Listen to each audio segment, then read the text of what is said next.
Zazzafar sabuwar wakar da mawaki Dauda Kahutu Rarara ya yi wa gwamnan jihar Kano injiniya Abba Kabir Yusuf mai taken Karta Sankar. Babu shakka wannan waka ta jawo cece-kuce a kafafen sada zumunta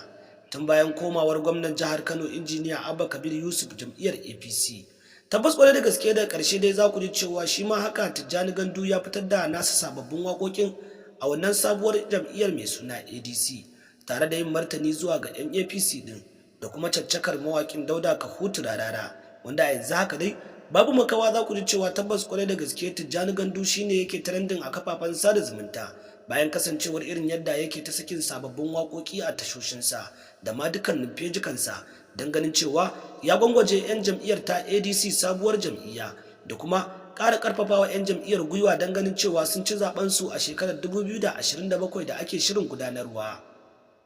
Tabbas kwarai da gaske wakar da mawaki Dauda Kahutu Rarara ya yi wa gwamnan jihar Kano injiniya Abba Kabir Yusuf mai taken Karta Sankar, babu shakka a yanzu haka dai za ku ji cewa tabbas 'yan kwankwasiya sun yi alawadai da wannan waka, haka zalika 'yan sabuwar jam'iyyar ta ADC su ma sun yi alawadai da wannan waka sakamakon kasancewar irin yadda mutane da dama suka bayyana cewa tabbas a yanzu haka fa Rarara ya riga da ya mutu, Tijjani Gandu ne yake tashi, haka zalika kuma wannan lokacin na Tijjani Gandu ne don babu wanda zai saurari Rarara kamar yadda yake sauraron shi a baya.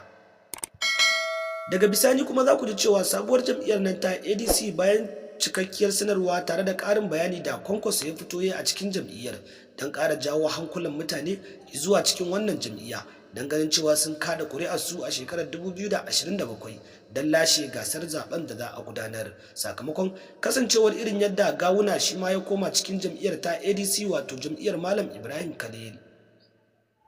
Hakan ya tabbatar da kungiyar INEC cewa tabbas wayannan manya-manya da ke fadin arewacin Najeriya sun haɗe kansu ne a wannan kungiya guda ɗaya don ganin cewa sun kada gwamnatin APC ta wato Bola Ahmed Tinubu bayan komawar gwamnan jihar Kano injiniya Abba Kabir Yusuf ɗaya daga cikin 'yan kungiyar NNPP wannan kungiya ta APC din.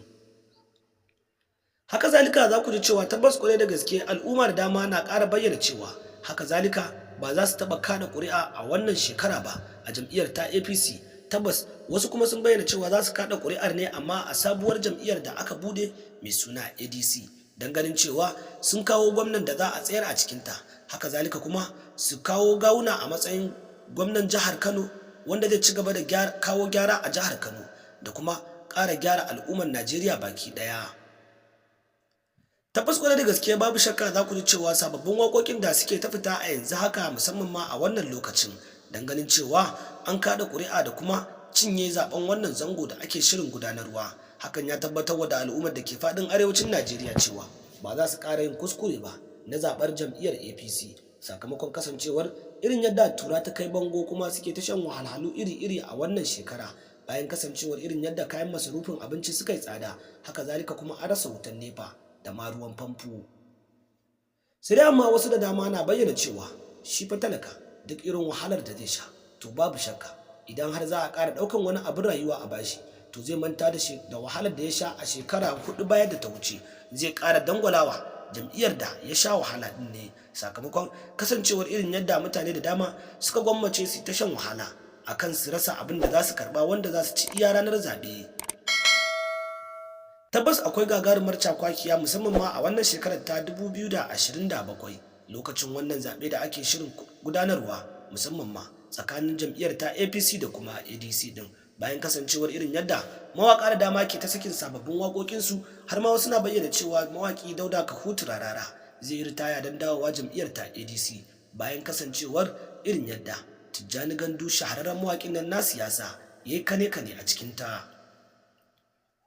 Tabbas masu sauraro me za ku iya cewa dangane da wannan cikakken rahoton wanda kuka saurara a yanzu haka, shin kuma kuna ganin cewa jam'iyyar APC za ta sake komawa ne don ci gaba da continue akan mulkinta ko kuma za a samu canji ne a jam'iyyar ADC bayan kasancewar irin yadda mutane da dama suka koma sabuwar jam'iyyar ta ADC din.